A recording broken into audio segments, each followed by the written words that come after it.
Hari itu, syuting berakhir menjelang senja. Lampu-lampu set mulai diredupkan, dan sebagian kru sibuk membereskan properti. Evelyn menatap jam tangannya pukul 5:10. Ia tahu Raka pasti sudah tiba. Tanpa bicara pada siapapun, Evelyn mengambil jaket panjang dan masker hitamnya. Ia berjalan cepat ke arah pintu samping yang jarang digunakan artis keluar masuk.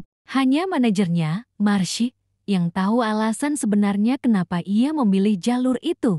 "Kamu yakin gak mau aku temani, Lin?" tanya Marshy pelan. Evelyn menggeleng. "Gak usah, Sha, aku cuma ingin memastikan gak ada yang lihat aku pergi bareng dia." Marshy memahami, dunia hiburan terlalu kejam untuk membiarkan satu foto saja menjadi bahan gosip. Ia hanya menepuk bahu Evelyn dan berbisik, "Hati-hati, dan jangan terlalu lama." Evelyn mengangguk lalu melangkah keluar. Di luar, udara sore terasa lembab. Ia menuruni tangga belakang menuju area parkir yang sepi, di mana hanya beberapa mobil kru tersisa. Di ujung sana, sedan hitam berkilau dengan lampu mesin yang masih menyala. Begitu ia mendekat, pintu mobil terbuka dari dalam. Raka keluar, berdiri tegap dengan kemeja putih bersih, lengan digulung hingga siku. Ia tampak sederhana, tapi wibawanya tak bisa disembunyikan. Evelyn sempat menarik napas panjang sebelum benar-benar menatapnya.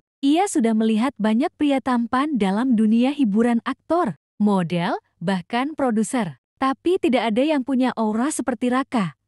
Dingin, berkelas, tapi entah kenapa terasa aman. Ketika Evelyn berjalan mendekat, Raka terpaku. Ia tidak pernah melihat Evelyn sedekat ini tanpa kamera atau lampu sorot. Gaun hitam yang dikenakan Evelyn membingkai tubuhnya dengan sempurna. Rambutnya dibiarkan tergerai alami, dan wajahnya bercahaya tanpa riasan berlebihan. Beberapa detik, Raka benar-benar lupa bernapas. Sampai Evelyn berbicara pelan, suaranya lembut tapi tenang.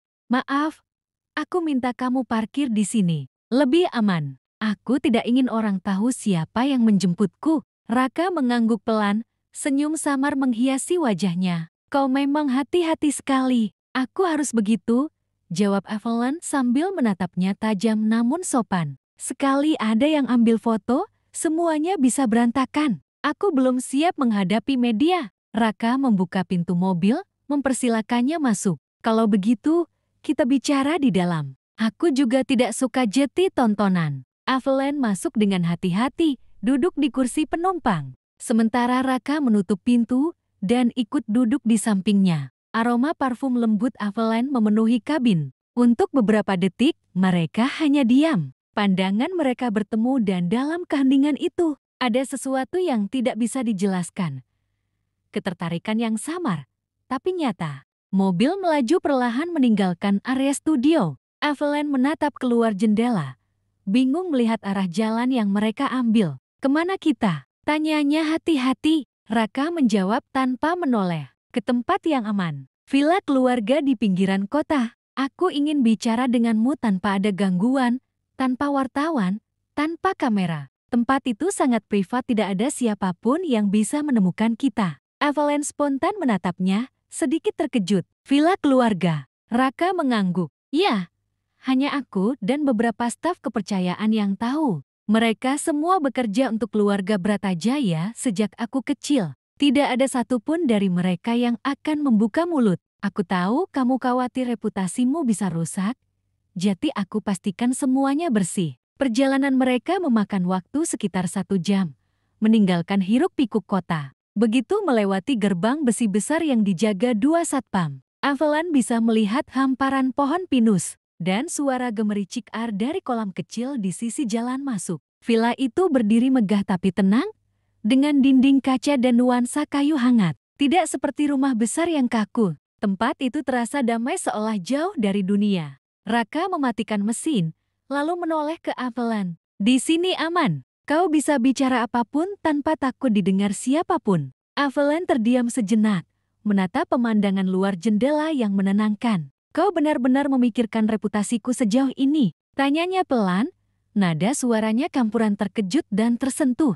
Raka menatapnya lurus. "Aku tahu rasanya hidup di bawah tekanan nama besar. Media bisa memelintir apapun, Aku tidak mau kau juga keluargaku jati bahan. Gosip murahan hanya karena perjodohan ini. Untuk pertama kalinya, Aveline melihat sisi lain dari pria itu, bukan hanya pewaris dingin, tapi juga seseorang yang punya empati. Ia tersenyum samar. Terima kasih. Raka membuka pintu dan keluar, lalu berjalan ke sisi lain untuk membukakan pintu bagi Aveline. Mari, kita bicara di dalam. Setelah ini, kau bisa memutuskan seperti apa pertunangan yang kau mau. Aku ingin mendengarnya langsung darimu. Dan aku pun juga ingin menyampaikan sesuatu. Angin sore berembus lembut saat mereka melangkah ke dalam villa. Di antara sunyi dan aroma kayu hangat yang menyambut, Aveline menyadari sesuatu. Untuk pertama kalinya, ia tidak hanya merasa aman di sisi Raka tapi juga mulai mempercayainya. Raka membuka pintu ruang keluarga,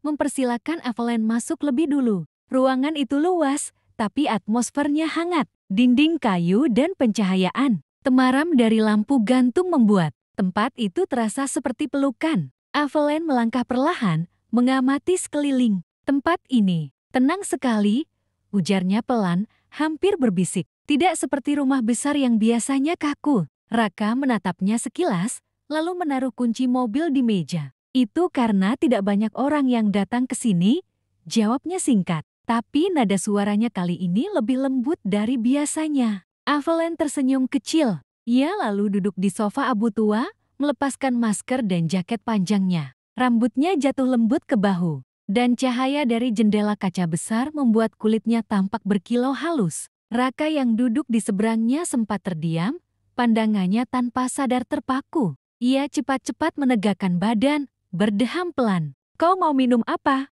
Tanyanya tiba-tiba, berusaha terdengar tenang. Air putih saja sudah cukup, jawab Aveline. Raka bangkit ke dapur kecil di sisi ruangan, mengambil 2 gelas dari dispenser, lalu menyerahkannya. Saat jemari mereka bersentuhan sekilas, Aveline bisa merasakan bagaimana suhu tangan pria itu hangat dan kuat, berlawanan dengan sikap dingin yang sering ia tunjukkan. Terima kasih, katanya lembut. Raka duduk kembali, menatapnya beberapa detik sebelum berkata, aku tahu mungkin kamu heran kenapa aku bawa kamu ke sini. Tapi aku pikir, kalau kita mau bicara serius, harus di tempat yang tidak ada gangguan. Aku pikir dengan profesimu ini akan membuatmu lebih nyaman. Nada suaranya rendah, tapi tulus. Aveline menatapnya lama.